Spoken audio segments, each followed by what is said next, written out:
I was very happy to find out there was something really wrong, because it had been years of thinking it was sciatica, just a muscle problem, and I'd have very little relief whenever I get something done, like massage or chiropractor. So I was initially ecstatic to think, yes, there is something. I'm not just a wuss with pain.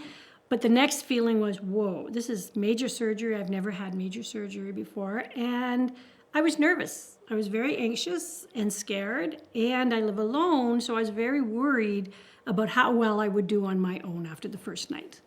So a lot of trepidation, but I was always very, very grateful that something was going to be done and that I would be in a place not too far where I can have my life back in the way that I wanted. My experience has been overall very positive. There have been ebbs and flows, which I knew would happen. I read a lot about before going in, and all the information I was given from the hospital, from my surgeon. Having the program has been extremely helpful because it's kept me very motivated. I felt very supported because everyone at home would phone it, how are you doing, what's new? But after a while, you just, yeah. And then it gets to be less and less and less because you got through the surgery, you're still here. And coming in here really kept me on the right track, and knowing that people understood how I felt, especially on the bad days, but also to celebrate the good times when I would have that major movement upwards where it's like, yes, I couldn't do this before. This feels great. So for me, it's been a very positive experience. I'm really glad that I had this group of people in this chunk of time to get through the first month. For me, I think the biggest challenge was in week 3 when I felt that I personally had a setback because I was getting into doing new exercises. I was starting to finally accomplish the others without too much pain and pushing. And in the groin area for about 2 days, I honestly started to think something was wrong, and I phoned my doctor to find out. And when he told me that it was very common at that time and doing what I was doing, that the hip flexors were going to start sparking and hurting. And he said, calm down. If you can do 2 sets of exercises, that's fine, because I'd been pushing for 3 to 5 every day.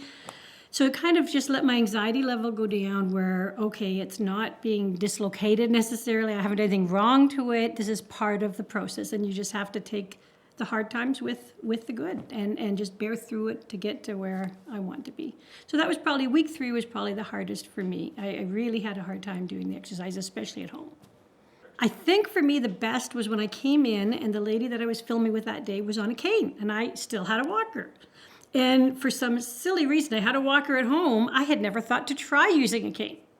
So I left here on quite a good place and started using it, and I was fine. And it really helped me get a mindset that I don't need permission necessarily, unless it's something that might be dangerous, to try something different, to try something new. And it's really helped me in the last couple of weeks because I wanted to try, I want to bike on the streets, so I tried a stationary bike first. And I thought, okay, there's still pain in here. I'm not maybe as comfortable as I should be to be able to go out on the streets, but at least I'm getting there. So it's really helped me to not just do what I've learned here and stop, but to actually do new activities, do more stairs, because I don't have stairs in my condo.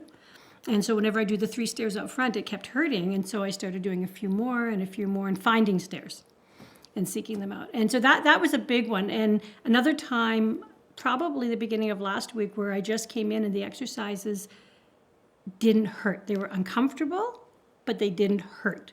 And I didn't feel like I had to run home and put ice on right away to bring down the pain level that I'd had previously. So that's when I really knew I'm getting there. So remember, this is not a race. It's a journey, and there'll be some high points, but there are going to be low points, and everybody will not get there at the same time. So not comparing myself to other people was a big one, because it's so hard to come in sometimes and see someone else doing so well, seemingly, and you just aren't up to that same pace. So yeah, definitely just taking it as it comes, be kind to yourself, because you will get there. It's just, I can't say for sure what time it'll be or what day it'll be. And some things I think I did amazingly well on, and other things took longer for me to manage.